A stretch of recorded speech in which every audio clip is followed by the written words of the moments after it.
हद ड्रामे के आने वाले एपिसोड में नाजरीन को एक जबरदस्त और चौंका देने वाला मोड़ देखने को मिलने वाला है। मोहब्बत, हसद और इंतकाम की ये जंग अब एक खतरनाक साजिश में बदल चुकी है, जहां एक मासूम जान को नुकसान पहुंचाने की कोशिश पूरे खानदान को हिलाकर रख देगी। दोस्तों, जैसे ही जानिया को पता चलता है कि फरियाल प्रेग्नेंट है, ये खबर उसे अंदर से तोड़ देती है। उसकी आंखों में जलन, नफरत और बदले की आग उतर आती है। वो गुस्से में अपने कमरे की चीजें फेंकने लगती है। नहीं, फरियाल कभी खुश नहीं रह सकती।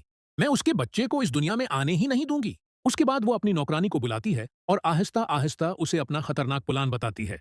नौकरानी पहले तो डर जाती है, लेकिन पैसों के लालच में आकर मान जाती है।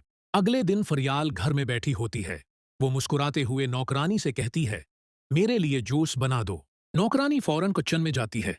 वो जूस तैयार करती है और फिर कांपते हाथों से उसमें बच्चे को गराने वाली दवा मिला देती है। लेकिन उसे क्या मालूम था कि कोई उसे देख रहा है। दरवाजे के पीछे खड़ी संजय ये सब अपनी आंखों से देख लेती है। उसके होश उड़ जाते हैं। या अल्लाह, ये क्या करने जा रही है? जैसे ही नौकरानी जौस लेकर फरियाल के पास आती है और गिलास टेबल पर रखती है, उसी वक्त संजय गुस्से में वहां आ जाती है। वो जोरदार थप्पड़ नौकरानी के चेहरे पर मारती है। पूरा घर दंग रह जाता है। फरियाल और उसकी सास हैरानी से संजय को देखने लगती हैं।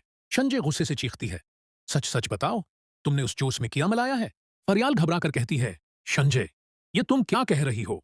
संजय कांपती आवाज में बोलती है, भाभी, मैंने अपनी आंखों से देखा है। उसने जोश में कोई दवा मलाई है। इतने में शहराम भी वहां पहुंच जाता है और सारी बात सुन लेता है।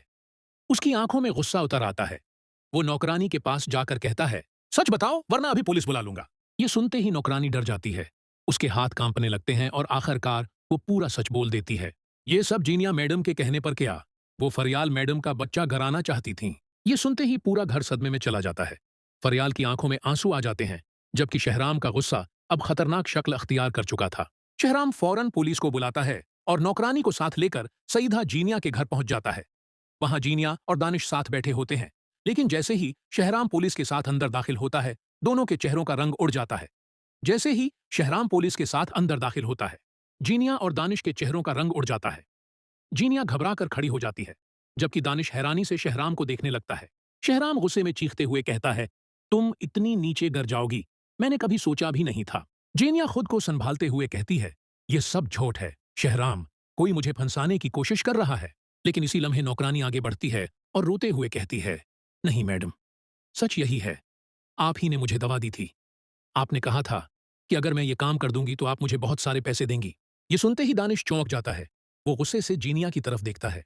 जीनिया, क्या ये सब सच है? तुम एक मासूम बच्चे की जान लेना चाहती थी? जानिया चीखते हुए कहती है, हाँ, क्योंकि मैं शहराम से मोहब्बत करती हूँ।